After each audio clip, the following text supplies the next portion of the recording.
Bonjour, je suis Hakim Na'lam et je vous propose ma chronique du jeudi 27 juillet 2023.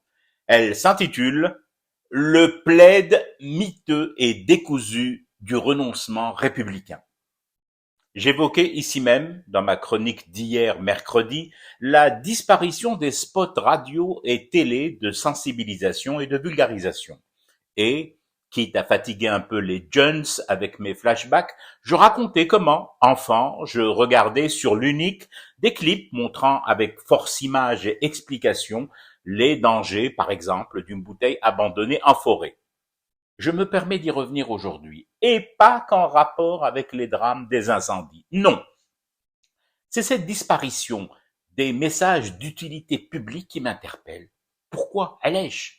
Question d'autant plus taraudante que je ne la pose pas en direction des chaînes privées ou offshore. Je pense plutôt aux services télévisuels publics. Les anciens se souviennent sûrement de la brique enduite de chaux plongée dans un puits, spot sur l'eau potable et la préservation de cette ressource hydrique. Il y en avait ainsi toute une flopée.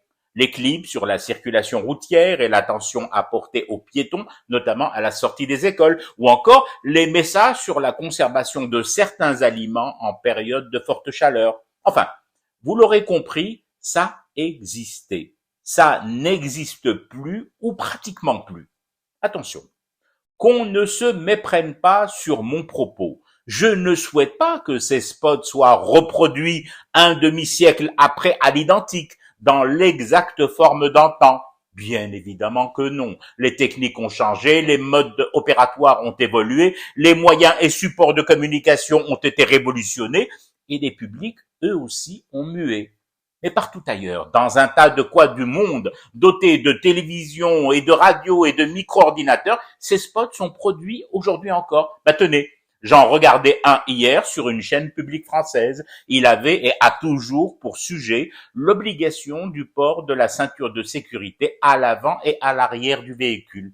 Et il était signé République française, ministère de l'Intérieur et ministère des Transports. C'est assumé. C'est dans l'ordre des missions, de ces missions d'utilité publique qu'un État ne peut abandonner, laisser en jachère sauvage. Surtout lorsque cet État, l'a déjà dit, a été en pointe dans le bassin méditerranéen et même plus loin dans des campagnes télé, comme par exemple celle portant sur le planning familial. Fin des années 60 et pleine année 70. Et oui, la pilule expliquée aux citoyennes et aux citoyens en prime time, avant le JT, je n'invente rien, c'était chez nous.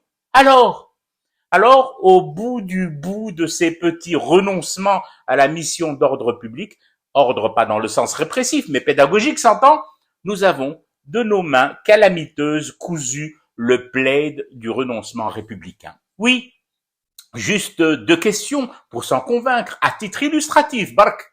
À quand remonte la dernière simulation d'incendie dans l'école de vos enfants et les exercices d'évacuation ainsi que le protocole y afférent? À vos enfants, toujours, pouvez-vous leur demander quand leur établissement a procédé à cet autre exercice d'évacuation dans le calme de leur établissement suite à une alerte séisme simulée? Je n'ose même pas vous demander de leur demander quand, pour la dernière fois, ils ont passé en revue et surtout pratiqué les gestes de premier secours et de massage cardiaque à une personne prise d'un malaise. Non. Là, vous m'enverriez balader et obligeriez le insan khadim et le bnedem périmé que je suis à aller se pointer au piquet, y fumer du thé et rester éveillé à ce cauchemar qui continue. C'était Hakim Na'lam, je vous retrouve samedi pour une autre chronique et une autre façon de dire son amour à l'Algérie.